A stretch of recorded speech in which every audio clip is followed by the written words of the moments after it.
Olá, bem-vindos, amigos da revista Insight Inteligência e do canal Meio.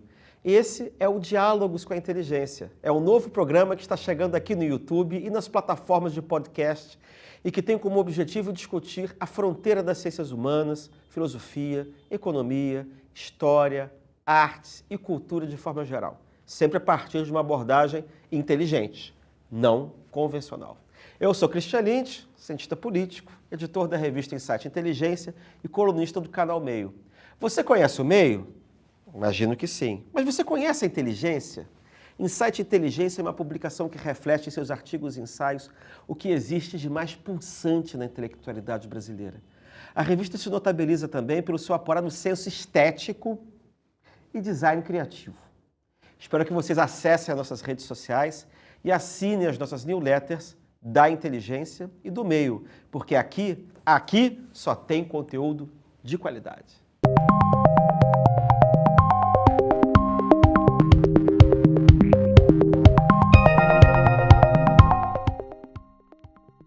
Hoje nós vamos receber o economista Roberto Castelo Branco, que já foi presidente e membro do Conselho da Administração da Petrobras.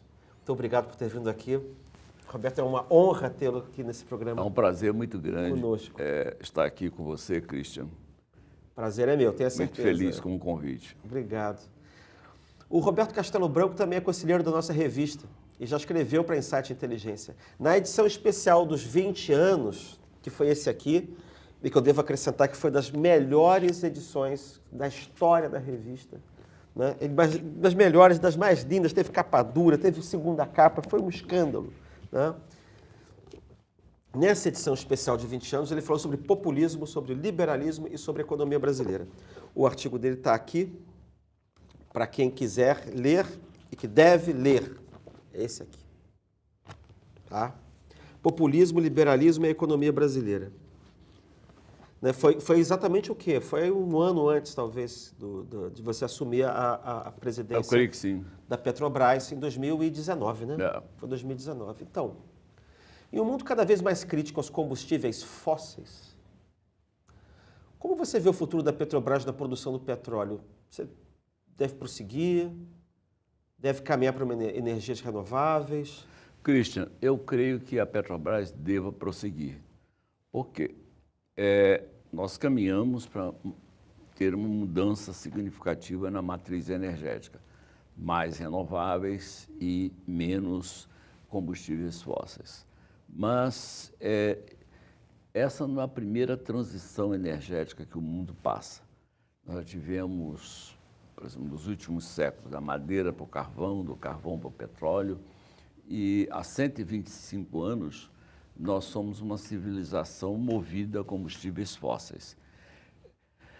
Mesmo com todos os investimentos que tem havido em renováveis, tem havido no mundo substanciais investimentos, inclusive no Brasil, em energia eólica e solar. Nós passamos de 87% de participação dos combustíveis fósseis no consumo de energia para 82% de 1997 até 2002. Essa mudança ocorrerá, mas ocorrerá lentamente.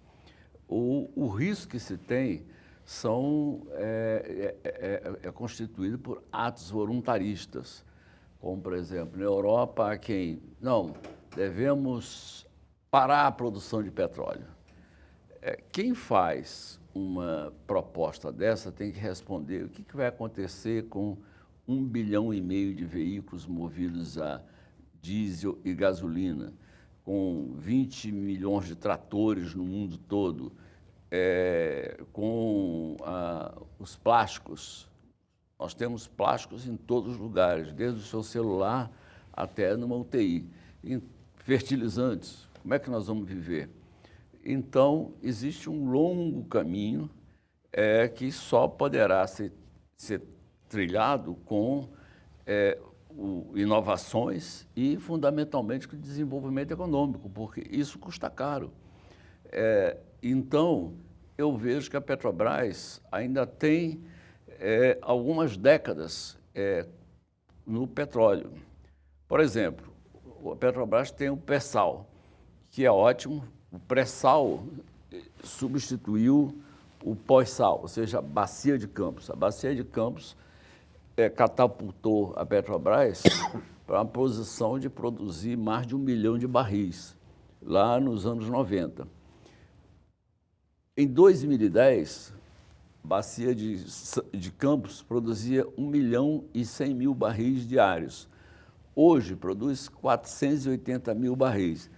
É o declínio, é o envelhecimento de um campo, um corpo mineral, seja uma mina, seja um campo de petróleo, ele, no seu nascimento, ele vai ao máximo, depois ele vai gradualmente decrescendo. Então, o pós-sal evitou isso, o pré-sal evitou isso, e o pré-sal vai até o início dos anos 30.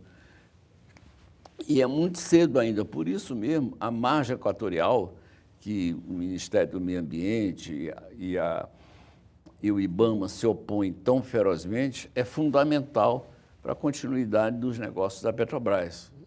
Ou seja, o que você está dizendo, na verdade, é que, na prática, não é possível fazer uma mudança abrupta. Bom, Mas certamente você deve ser favorável à ideia de que é preciso cada vez mais, enfim, investir, se preocupar com a substituição, mas que isso é algo que leva tempo.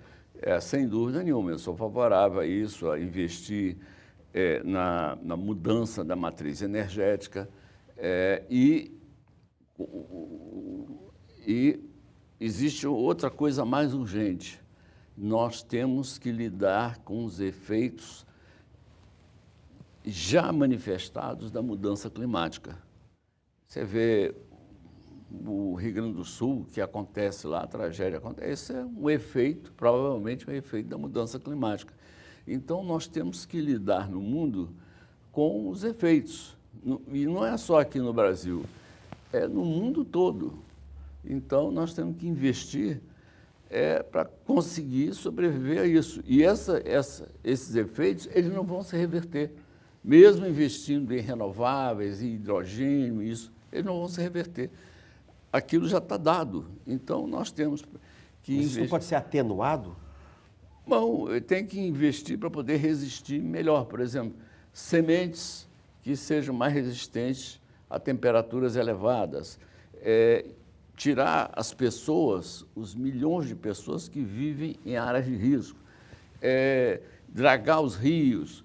Existe uma série de iniciativas que podem ser tomadas que são caras. A maior parte disso tem que ser feita pelo Estado, pelo setor público. Com a pandemia, os países aumentaram muito a sua dívida pública. Então, eu não vejo outras saídas, senão desenvolvimento econômico para gerar recursos para poder combater esses efeitos, tornar o nosso planeta mais resistente aos efeitos da mudança climática. Pois é, eu queria lhe fazer uma pergunta, não sei se a época em que você foi presidente da Petrobras foi o período mais próprio para aferir a pergunta que eu vou perguntar, que é a seguinte, existem resistências dentro do IBAMA, do Ministério ou dentro do Ministério do Meio Ambiente de uma forma geral, a essa questão da exploração do petróleo na margem do Amazonas, né? O que lhe parece que é técnico e o que lhe parece que pode ser político ali?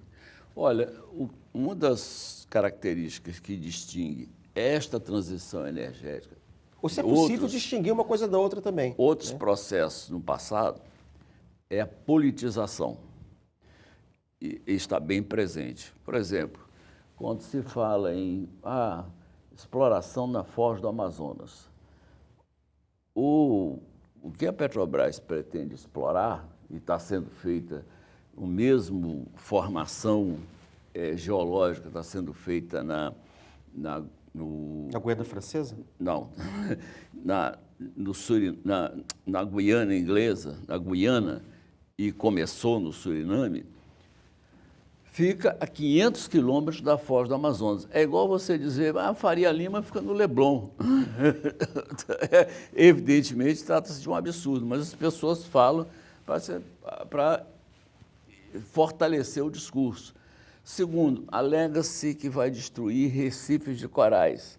Uma ampla pesquisa feita, o fundo do mar não contém recifes de corais lá do Amapá até o Ceará. O chão é lamoso. E várias coisas, por exemplo, mas fica perto da costa, fica a 175 quilômetros da costa. E a Petrobras tem 40 anos de exploração de petróleo submarino, em áreas submarinas. Isso não destruiu as praias do Rio de Janeiro, do Espírito Santo, do norte de São Paulo, nem você viu um acidente nesses campos de petróleo que trouxe danos, vazamentos que implicaram em danos ao meio ambiente. A Petrobras tem a tecnologia, essa tecnologia foi reforçada nos últimos anos. Se lembra que houve um grande acidente ali no Golfo do México, Sim, claro. com um navio sonda Deep Horizon. Foi, sei lá, 10, 15 anos atrás. Foi em 2010, Aham. mais ou menos isso, 14 anos atrás. A partir daí, não só a Petrobras, como a indústria do petróleo investiu muito, não só para diminuir o risco desses acidentes, mas como um processo de reação rápida, que é muito importante. Pois é, existe muita resistência na Europa, quer dizer, o Brasil é considerado, né, falamos da Amazônia como o pulmão do mundo, né? O governo atual, de alguma forma, retoma a agenda ambiental, que é uma agenda cara aos países europeus, sobretudo, não sei se não tanto nos Estados Unidos, mas a gente sabe que os países europeus têm essa agenda ambiental muito forte, a gente vê isso, sobretudo em países escandinavos, a gente vê isso na Alemanha, né? Tem até um humorista britânico que foi morar na Alemanha e fica brincando com o grau de preciosismo da seleção de lixo. Quer dizer, eu vi um que era muito engraçado, onde é que ele ia colocar, em que setor da seleção de lixo ele ia colocar o chá, porque tinha uma parte que era reciclável, que era a corda, e tinha a parte do chá mesmo, provavelmente que era uma coisa que tinha que descartar. Então, eles veem o Brasil e prometem investimentos justamente em torno da agenda preservacionista. Quer dizer, eu não estou nem discutindo exatamente do ponto de vista econômico, mas existe uma espécie de uma visão do Brasil como uma espécie de natureza permanente, que é uma coisa que vem da colonização, né? O Brasil, as florestas, os recursos, enfim, uma espécie de paraíso perdido. E que é simbolizado pela Amazônia, de alguma maneira, até pelo Rio de Janeiro, né, que é essa coisa que torna esses eventos de referência à defesa do meio ambiente, que torna o Brasil uma espécie de um soft power nessa área. De que maneira você acha que a gente pode equilibrar, digamos assim, essas necessidades de exploração, digamos, essa necessidade concreta, realpolitik, de exploração do petróleo, de um lado, com a preservação dessa ideia que nos torna tão simpáticos, digamos assim, aos países europeus ou do hemisfério norte, nesse campo da preservação? Christian, eu acho que há na posição dos europeus e de muita gente um misto de colonialismo com hipocrisia. Por exemplo, você falou na Alemanha. Os verdes alemães demonizaram a energia nuclear. A energia nuclear, em termos de acidentes por geração de energia, você pode dizer que é a mais segura de todas as energias. A energia nuclear é limpa, é uma fonte limpa de energia. Então, a Alemanha fechou as usinas nucleares e fez um acordo com a Rússia, que foi um enorme risco geopolítico que acabou se concretizando. Como resultado disso, os alemães acabaram tendo que recorrer ao bom e velho carvão, e o carvão alemão é uma das piores qualidades, que é muito poluidor, e foram salvos pelos americanos com a exportação de gás natural. Isso é a hipocrisia, quer dizer, alguém que se julga o máximo com capacidade de dar lições para os outros, acaba pior do que a gente. Com a matriz energética, a nossa matriz é limpa, com uma matriz energética muito mais suja que a nossa. Existe nisso tudo uma coisa chamada pobreza. Por exemplo, ok, o IBAMA, o Ministério do Meio Ambiente, não quer a exploração na margem equatorial. Tudo bem. O que o Ministério do Meio Ambiente oferece para os pobres da Amazônia? O que ele oferece de concreto? Lá é a região mais pobre do Brasil. O fato de não existir uma atividade econômica leva as pessoas a abraçarem certas atividades que são, inclusive, danosas para o meio ambiente. É o garimpo ilegal. Legiões de pessoas pobres se incorporam ao garimpo ilegal, com todas as consequências que nós vemos. Basta observar um vídeo na televisão para ver quão danoso é o garimpo. E no caso particular do estado do Amapá, existem indicações de que as organizações criminosas, traficantes de droga, estão crescentemente interessados no Amapá para conseguirem novos portos para exportar seus produtos, drogas, para a Europa e outros países. E a mão de obra? Jovens desses lugares. São pessoas que não têm perspectiva na vida. Então, a não ser abarcar uma atividade que está prosperando e é uma atividade criminosa. Então, é preciso, uma coisa que eu chamo a atenção, você conciliar o desenvolvimento econômico com a preservação. A preservação do meio ambiente, o combate à mudança climática. Tem que ser feito um esforço racional. Você não pode ser por atos voluntaristas. Eu acho a postura dos europeus como bastante sujeita a críticas. Por exemplo, o presidente Macron veio com um discurso de internacionalização da Amazônia. Ora, a França tem uma colônia em plena Amazônia, uma colônia, antiga colônia, que é a Guiana Francesa. Os franceses vão dizer que não é colônia, é território de ultramar. Fantasiado. É o departamento de ultramar. Por acaso, o mais pobre de todos os territórios de ultramar, departamento ultramarino, é o mais pobre. E eles proibiram a exploração de petróleo, quer dizer, a Guiana pode prosperar, o PIB da Guiana de 2015 até 2022 cresceu a 15% ao ano. Uma coisa fantástica. É claro que os efeitos não vão surgindo imediatamente, porque é uma economia muito pobre. O Suriname vai na mesma direção e a Guiana Francesa está impedida de se beneficiar, tal como o Brasil, o Amapá. Então, esse problema é muito complexo, ele tem que ser tratado sempre com vista, olhando o outro lado, o desenvolvimento econômico. Há quem diga que a exploração do petróleo ali afetaria não só o ecossistema, mas afetaria as comunidades indígenas, uma porção de coisas assim. Isso aí é um discurso. Como afetaria as comunidades indígenas? Ia afetar positivamente. Eu não vejo como afetar as comunidades indígenas. Um negócio que fica a 175 quilômetros da costa. No caso aqui, nós temos o pré-sal, vai do sul do Espírito Santo até o norte de São Paulo. Se houve algum impacto sobre as comunidades, isso é positivo.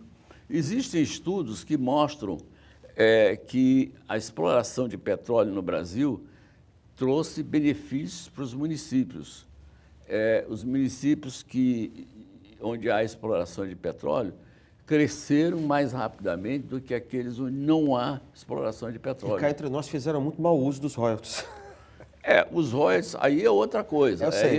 São os prefeitos que cometem barbaridades com a receita que recebem. Vou fazer uma provocação, então. Já que estou vendo suas críticas aos europeus, os senhores se consideram nacionalista em matéria de petróleo? Não, eu não sou nacionalista, não sou de esquerda nem de direita, eu sou apenas um economista pró-mercado que gosta da liberdade. Eu sempre estou fazendo uma brincadeira, porque de alguma maneira, assim, eu estou dizendo que o Brasil tem o direito de explorar o seu petróleo como exploraram os outros. Claro que tem. Daí a brincadeira com o nacionalismo, entendeu? Porque, eu entendi. Talvez em outros períodos fosse. Eu acredito que na esquerda, por exemplo, também tem gente que deve ter esse ponto de vista, por isso que eu achei engraçado. A nova presidente da Petrobras defende isso. Sim, pois é. Por isso que eu brinquei com essa história de ser nacionalista. A Petrobras é uma empresa de capital aberto em bolsa, mas a sua maior acionista é a União, que costuma agir conforme os interesses governamentais. Como você enxerga essa gestão dual? Isso é insustentável, porque há um conflito claro. A Petrobras tem o seu acionista controlador, que detém a maior parte das ações ordinárias, detém 50,3% das ações ordinárias, é o Estado, e os governos têm um interesse oposto ao que têm os acionistas privados, que também são importantes. Os acionistas privados têm 63% do capital da Petrobras. Então, eles têm todo o direito de querer influenciar na administração. E as duas coisas são irreconciliáveis. Por exemplo, nós vimos aí, o mercado, os acionistas privados queriam o pagamento de dividendos. O governo não queria, não sei por quê, porque ele é beneficiário também. Então, Mas mudou de ideia, né? se fabricou aí uma crise que não deveria ter existido.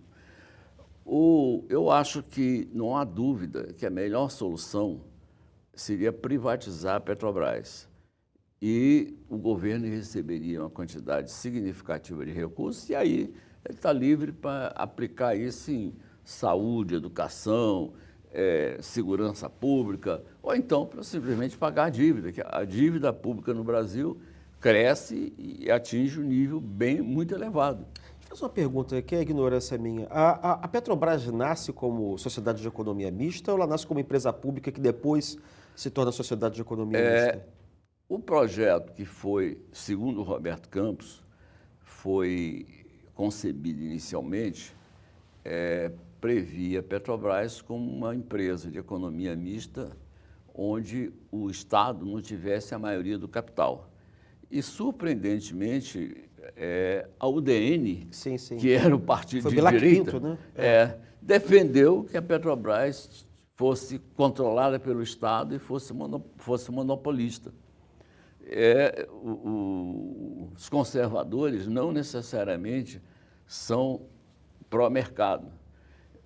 Muitos conservadores são estatistas, são os estatistas de direita. Sim, sim. Os liberais e democratas da época não eram liberais econômicos Não, naquele não tempo. Eram os porque o partido não era de economistas na época, Era o partido de era de bacharéis. bacharéis, é isso mesmo. Pois é, aí a pergunta que eu faço mas a gestão da Petrobras, ela sempre foi pensada, né, pelo menos a maior parte do tempo, pelo menos até 20 anos atrás, não sei, como se fosse parte Da administração pública. Mas assim, qual é a função de uma sociedade de economia mista nesse sentido? Porque a impressão que eu tenho é que existem versões diferentes a respeito de qual seria o lugar da Petrobras ou de todas as outras sociedades de economia mista aí.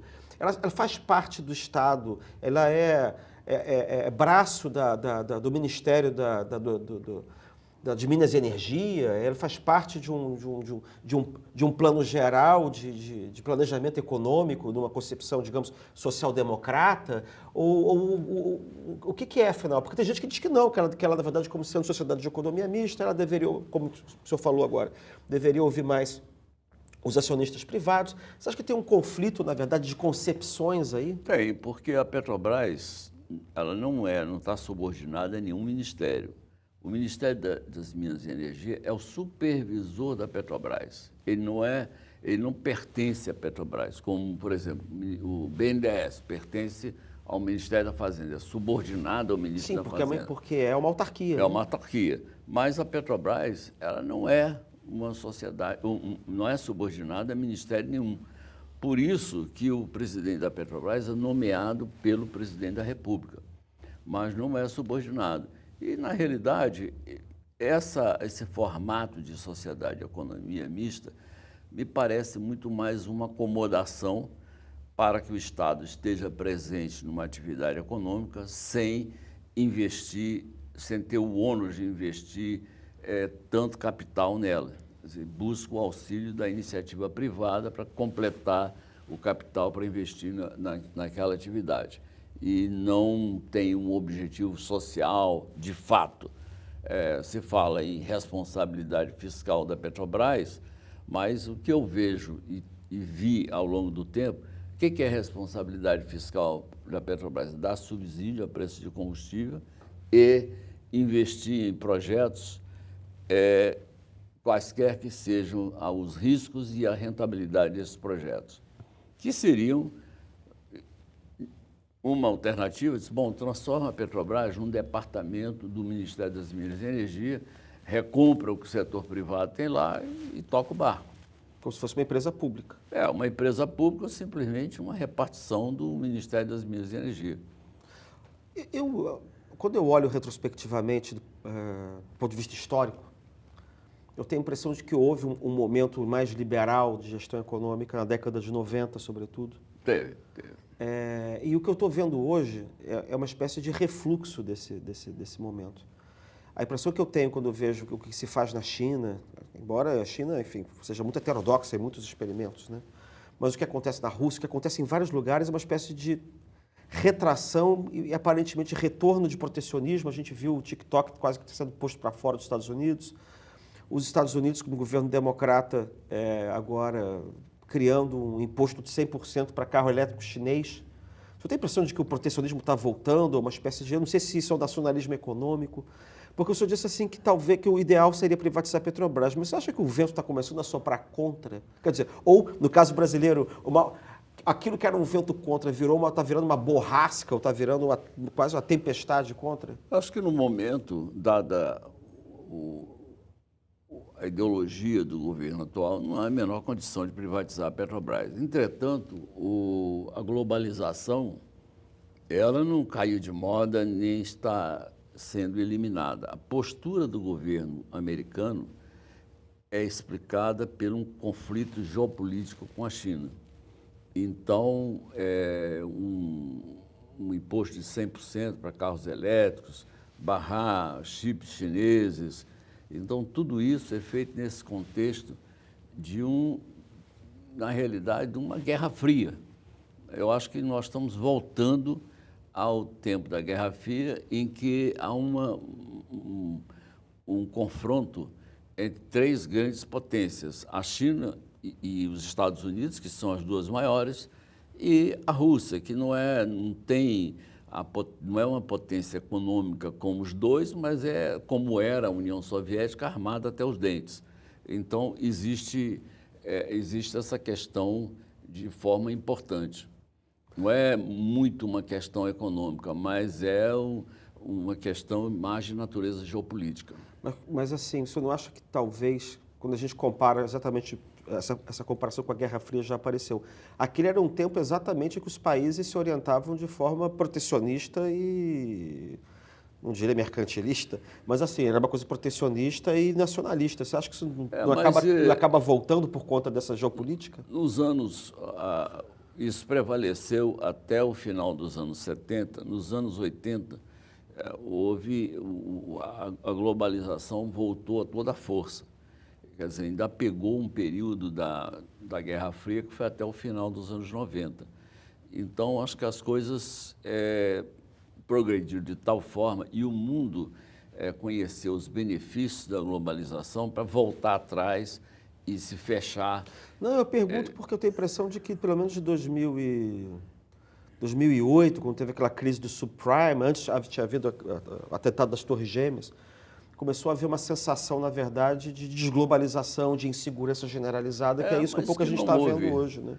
Se fala muito, mas na realidade não existe. A China continua a exportar para os Estados Unidos, apesar dessas restrições impostas pelo governo Biden, e o comércio internacional cresce mais lentamente, mas continua a crescer. Mas eu tenho a impressão de que, digamos assim, a crença que havia no potencial benéfico geral para todos das integrações dos mercados está começando a ter muita resistência. Tem muito mais, do ponto de vista, como eu te falei, geopolítico. Por exemplo, com a pandemia e depois a invasão da Ucrânia pela Rússia, houve um choque sobre as cadeias globais de suprimentos.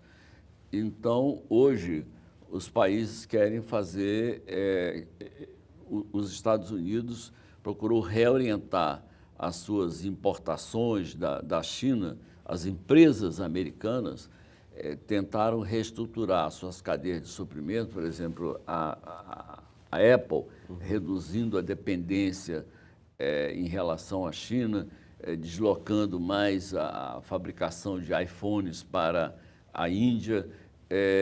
Muitos fabricantes de insumos e equipamentos que estavam na China realocaram suas operações para o México, que é um fornecedor mais amigável do ponto de vista americano.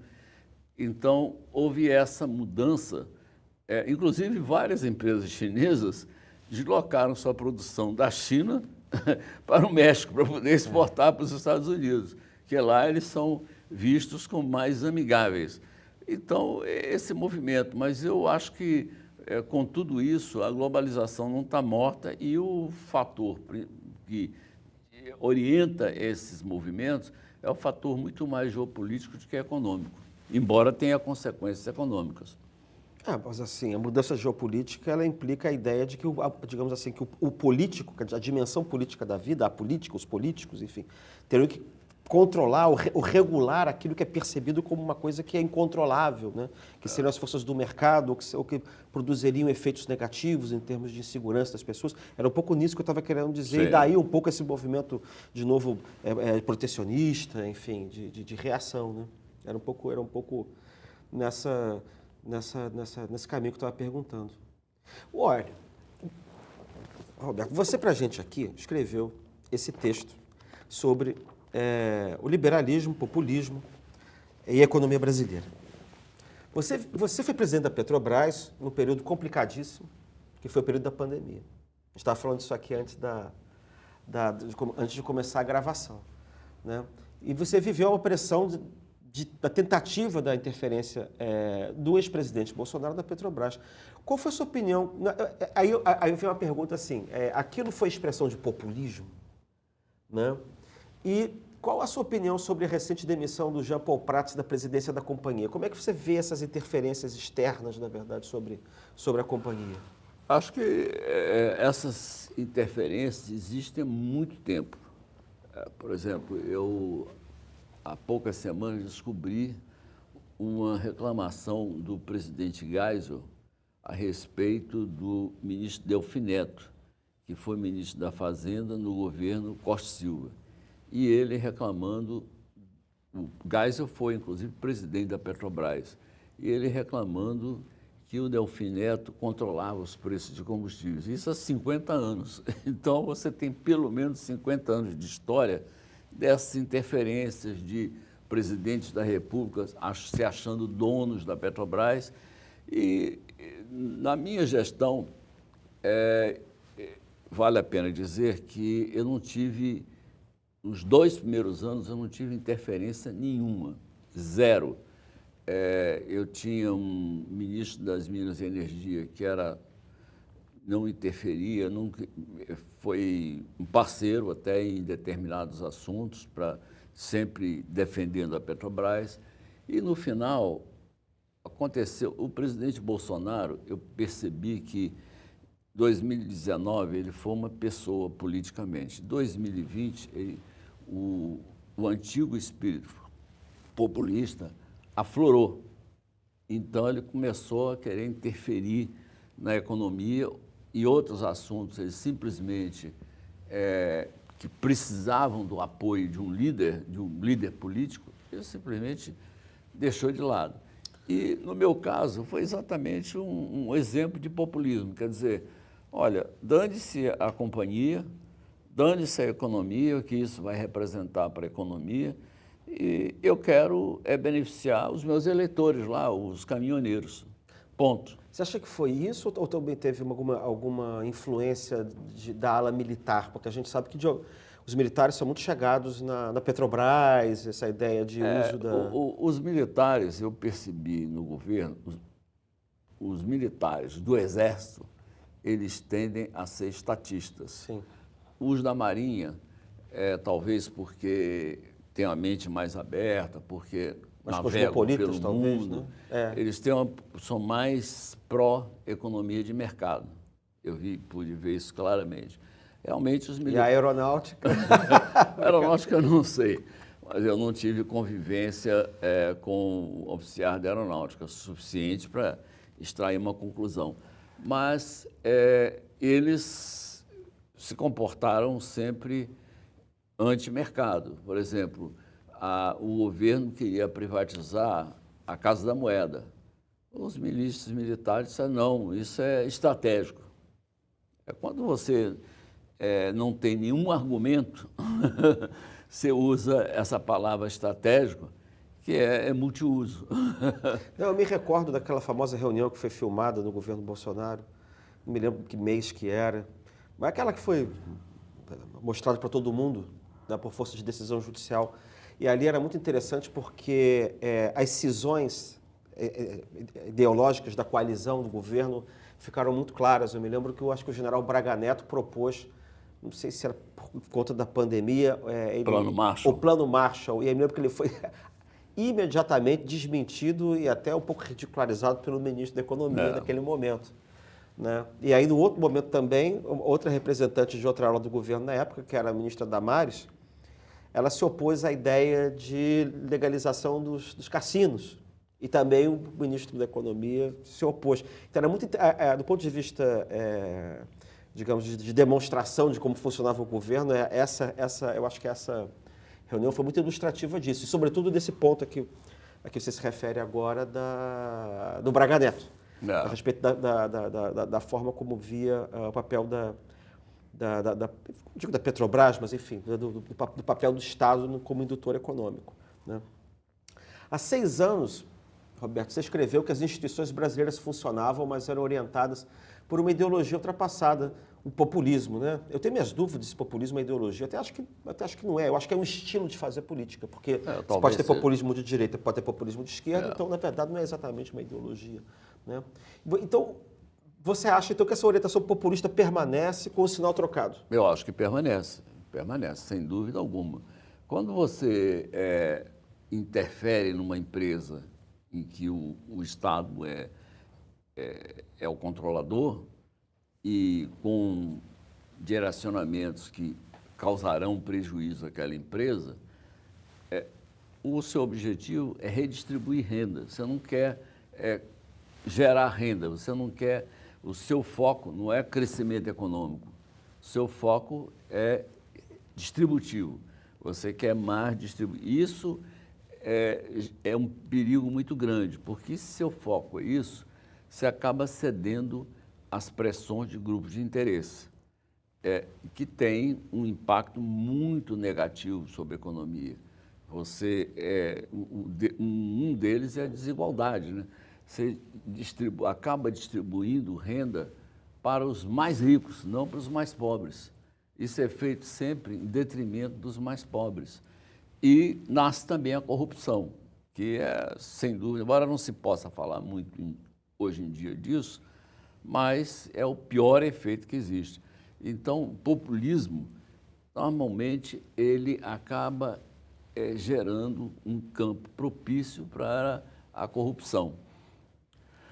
E o Brasil, assim como o resto da América Latina, com poucas exceções ao longo do tempo, o populismo triunfou, sem dúvida Então, na verdade, nenhuma. na sua visão, na verdade, o Estado deveria quase que se livrar de quase todas as estatais, porque, de alguma maneira, todas essas empresas acabam sendo submetidas, estão sujeitas, na verdade, aos efeitos eleitorais da existência da própria democracia.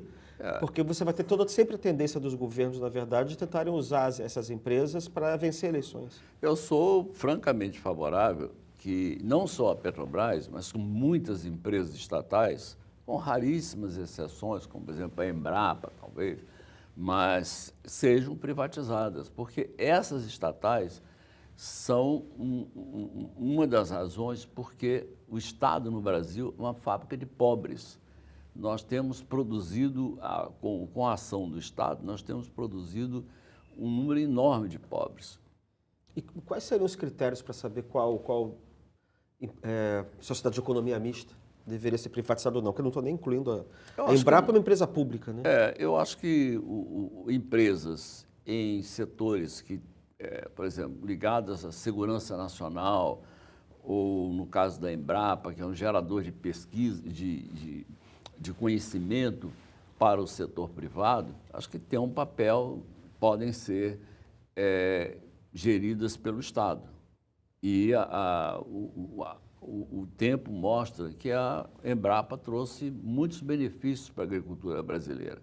Você poderia apontar que ela, não, claro que não é a única razão, mas é uma dos motivos pelos quais a agricultura brasileira floresceu e é uma potência no mundo todo. Mas os critérios são muito mais relacionados às funções econômicas do que a organização da empresa como empresa pública ou a empresa de economia mista. Hoje há uma discussão razoável sobre o que deve ser feito do ponto de vista da economia brasileira. A economia brasileira, né, ela era agrícola, né, até 1930, depois você tem uma revolução industrializante, aí você tem uma percepção de uma desindustrialização da década de 80, 90 para cá, o agronegócio passa a ter uma força maior, aí há uma discussão se você tem que dar mais força para o agronegócio ou dar mais força para um projeto de reindustrialização. O que você pensa nesse respeito? Olha, eu costumo dizer que o Brasil é uma fortaleza global de recursos naturais. Você tem uma agricultura que é altamente produtiva, uma das maiores do mundo.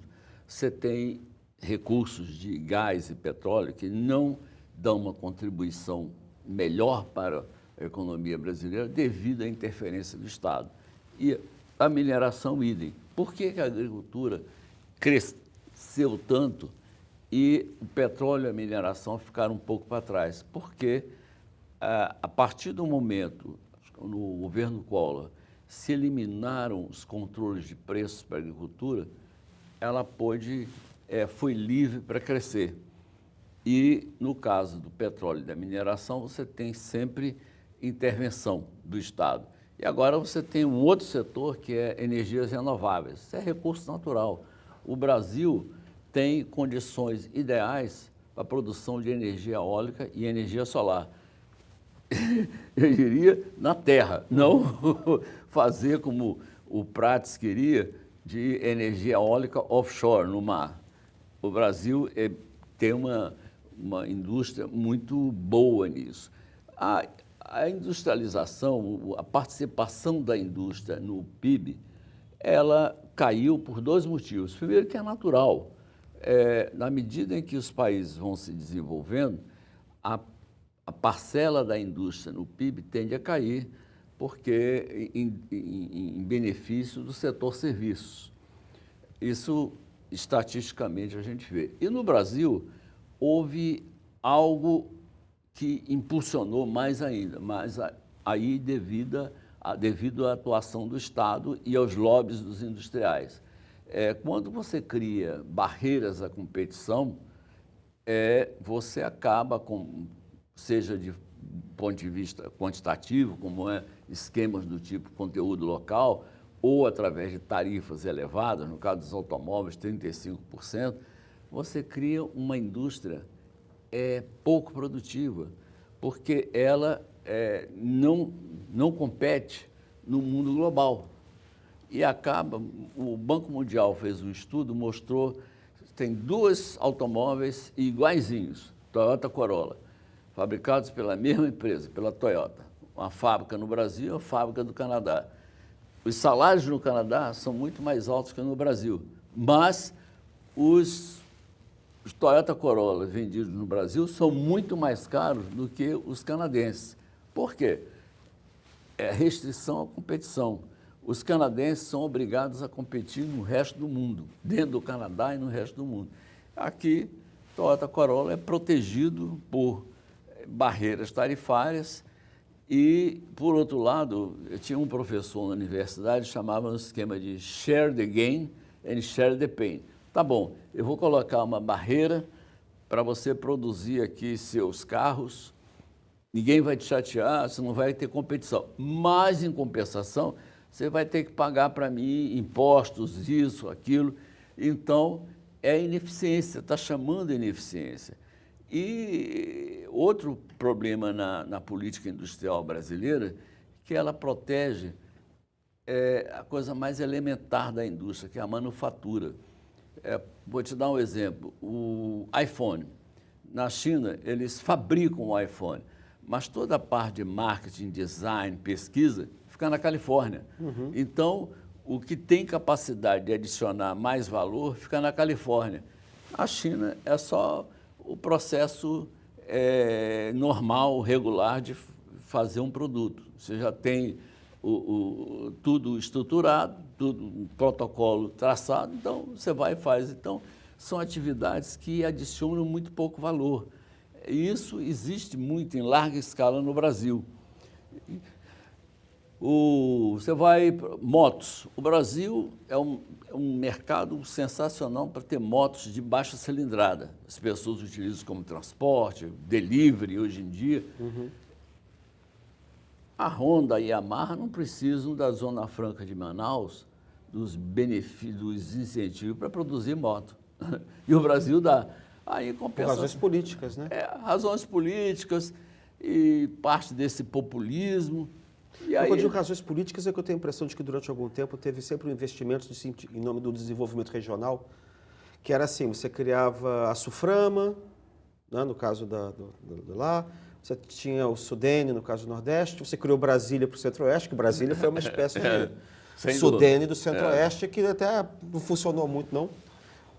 Porque eu já vi uns dados interessantes que, na verdade, Brasília não desenvolveu nada do Centro-Oeste. O que foi a agricultura mesmo, sozinha, porque Brasília só desenvolveu Brasília. Setor público. A Brasília só desenvolveu Brasília mesmo. Né?